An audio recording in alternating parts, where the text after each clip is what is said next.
Hello, kumusta mga ka-farmers?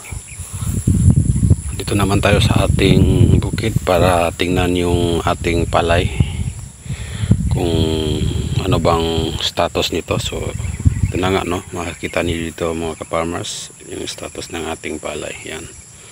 So parang meron tayong nakikitang sumasalakay na naman yung mga tinatawag nilang lukot-lukot dito sa dahon ng ating palay. So mapapansin nyo mga ka-farmers, ito tinatawag na lukot-lukot. So parang pinipiga, no? Ito yung kanyang uod. Yan, steam borer na dyan nagtatago sa may loob ng ating palay, dyan sa dahon ng palay. Yan, so parang ang karakter nito is itong dahon ng palay kinukumot niya hanggang sa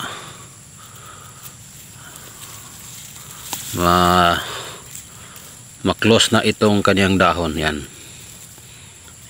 Yan, stem borer ang kanyang laman. Stem borer na maliit. Yan, oh. Yan mga ka-farmers. Yan ang stem borer. Close natin. Yan.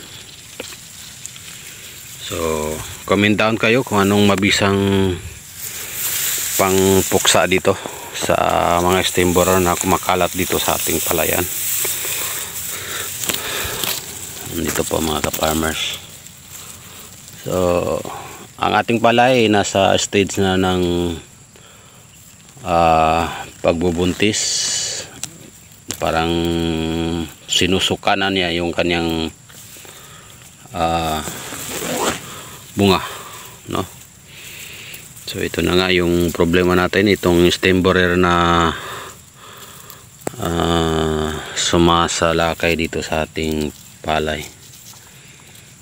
So maganda dito isprayan natin ng pamatay stem borer. Yan, para mapuksa na rin. Ito yung problema. So sa loob niya talagang, kaya nga tinatawag na lukot-lukot kasi nilulukot niya itong kanyang dahon mga farmers. Yan. So yun na nga, mag-apply tayo ng pamuksa doon. Meron tayong meron din tayong poison doon para sa stem borer. So puksain natin, medyo basahin natin para tatagos yung kuha natin. So mapapansin nyo mga ka-farmers, ito yung ginagawa ng stem borer. Ayan, oh. Ito yung dahon ng ating palay. Tingnan natin, ito yan, oh. Talagang nilulupi niya yung dahon. Yan, so nung mangyari puputi na yan siya. Ito. Yan, may laman yung stem borer. Sana ang laman. Yan, maliit masyado. Pag na lukot na yan, lilipat naman yan sa kabila. So yan yung ginagawa ng stem borer na uod sa ating palayan. So isprayan natin mga ka-farmers. Gamit natin yung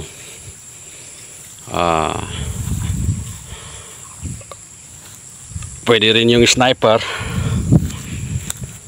Mayroon tayong pamuksa dito na sniper.